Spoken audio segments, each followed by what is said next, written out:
پھر یہ جو معتزلہ ہیں وہ اتنے آگے بڑھ گئے کہ خلافت عباسیہ کے جو بادشاہ تھے ان کے انفلوئنس میں آ گئے. آپ کو یاد ہے ہارون رشید کا بیٹا مامون وہ بڑا فلسفی تھا اور اس نے یونانیوں کا فلسفہ سب عربی میں ترجمہ کروایا تھا، اور وہاں سے امت میں عقلیت کا دور شروع ہوا.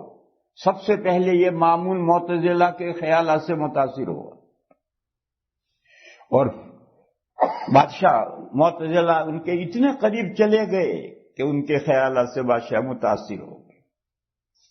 پھر اللہ کی صفات میں سے ایک صفت زیر بحث آئی.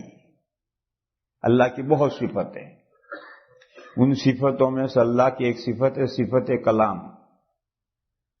قرآن کریم میں ہے وَكَلَّمَ اللَّهُ مُوسَىٰ تَكْلِيمًا، اللہ نے موسیٰ علیہ السلام سے کھل کر بات چیت کی، تو اللہ کے لیے صفت کلام ہے.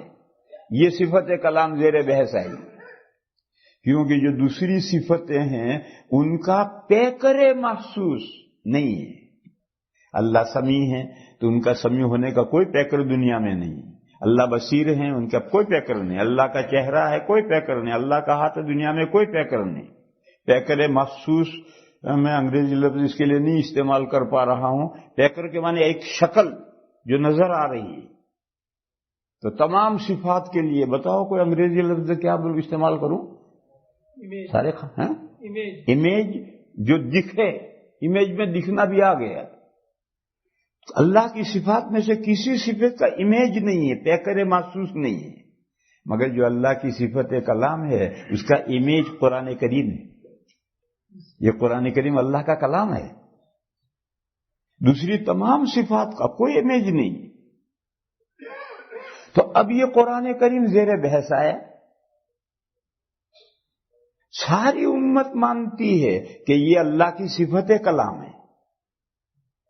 اللہ کی ایک صفت کلام ہے، اور یہ قرآن اس صفت کلام کا امیج ہے، پیکر محسوس نظر آنے والا ہے. بس یہ قرآن جو آج دنیا میں موجود ہے یہ قدیم ہے یا حدیث؟ یہ مسئلہ کھڑا ہو گیا. اگر یہ قرآن جو دنیا میں موجود ہے یہ اگر اللہ کی صفت ہے تو اللہ کی کوئی صفت حدیث نہیں، ان کی سب صفتیں قدیم ہیں. اور اگر یہ جو امیج ہے اللہ کی صفت کلام کا، اس کو اگر آپ حدیث کہو تو مخلوق ہوگا. تو معتزلہ نے کہا یہ جو قرآن دنیا میں ہے یہ مخلوق ہے، یہ قدیم اللہ کی صفت قدیم نہیں ہے. اور اہل السنہ یہ کہتے تھے کہ یہ اللہ کی صفت کلام کا امیج ہے. تو اگر یہ حدیث ہے تو اللہ کی صفت کلام حدیث ہوئی، اور اللہ کی صفت حدیث کیسے ہو سکتی؟ یہ امت میں سب سے بڑا پہلا جھگڑا اہل السنہ اور معتزلہ کے درمیان میں رٹا کا یہ ہوا. اس سے پہلے تک تو بات سیدھی سادھی چلی آ رہی تھی.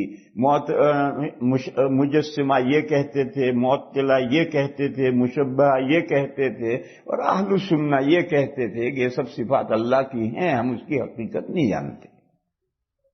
وہاں تو کوئی خاص بات نہیں تھی. لیکن جب یہ مسئلہ کھڑا ہوا اللہ کی صفت کلام کا، اور میں نے خاص بات بتلائی کہ اللہ کی کسی صفت کا امیج نہیں ہے. دیکھو اللہ خالق ہے اور ہم مخلوقات ہیں. اللہ کی صفت خالق کا امیج نہیں ہے، اللہ کی صفت خالق کا نتیجہ ہے. دونوں میں فرق سمجھو.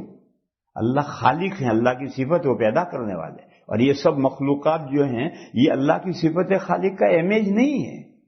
یہ تو اللہ کی صفت خالق کے اثرات نتائج ہیں. اللہ رزاق ہے مگر دنیا میں اس کا کوئی امیج نہیں، پیکر محسوس نہیں ہے. ہم جو کماتے ہیں کھاتے ہیں اللہ روزی پہنچا رہے ہیں، یہ اللہ کی صفت رزاق کا امیج نہیں ہے. لیکن قرآن کریم کا صورتحال اور ہے. یہ اللہ کی صفت کلام کا پیکر محسوس ہے دنیا میں. صرف صفت کلام ہے جس کا پیکر محسوس ہے دنیا میں.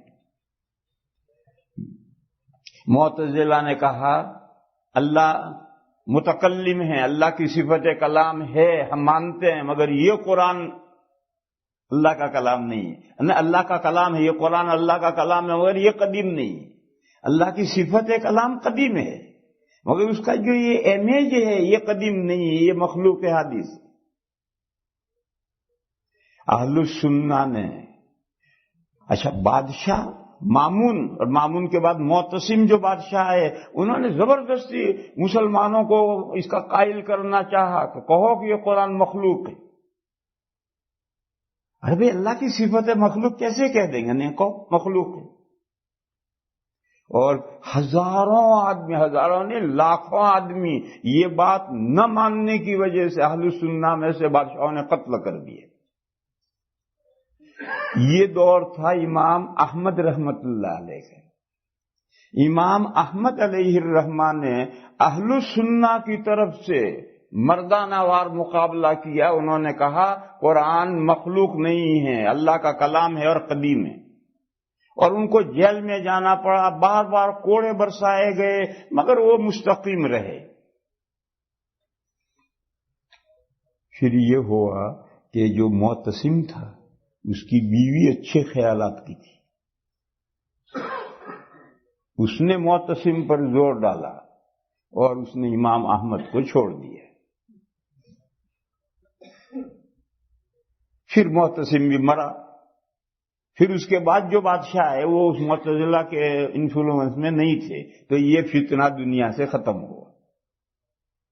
یہ پوری ہسٹری ہے اس کی، کہ معتزلہ اور اہل السنہ کے درمیان میں جو سب سے پہلے زیر بحث مسئلہ آیا وہ صفات کا ہے، اور صفات میں سے صفت کلام کا ہے، اور صفت کلام کا جو امیج ہے قرآن کریم کا مسئلہ آیا ہے کہ یہ قدیم ہے یا حدیث۔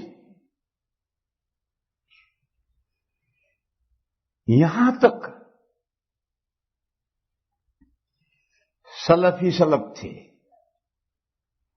اور معتزلہ بھی تھے، لیکن معتزلہ دنیا سے ختم نہیں ہوا، آج بھی ہیں۔ نام چاہے معتزلہ نہ رکھو، لیکن آج بھی ہیں۔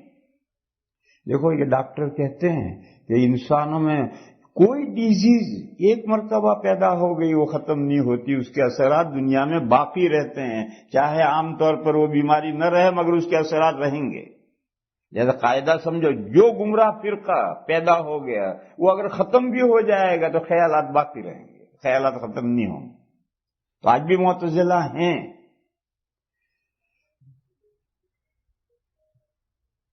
پھر امام احمد کے بعد معتزلہ کے اپنی تعلیمات، فلسفہ یونانی مسلمان پڑھتے تھے اور عقلیت کا گھوڑا دوڑاتے تھے، اور یہ سلسلہ چلتے رہتے تھے۔ پھر امام احمد علیہ الرحمہ کے بعد یہ فتنہ تو ختم ہو گئے، لیکن اس کے بعد امام احمد کے ماننے والوں میں غلو ہو گیا۔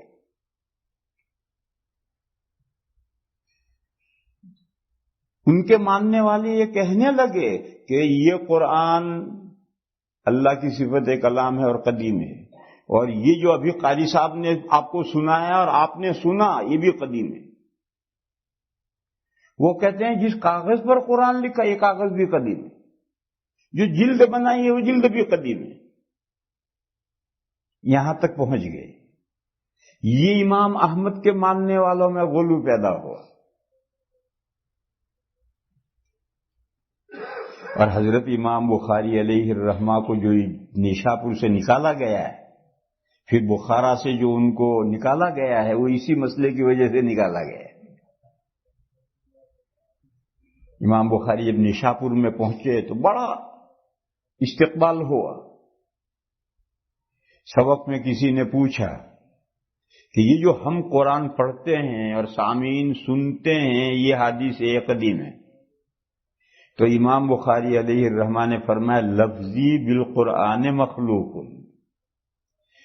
میں جو قرآن پڑھ رہا ہوں یہ قدیم نہیں ہے، یہ تو ابھی میں پڑھ رہا ہوں، تم سن رہے، لہذا یہ قدیم نہیں ہے۔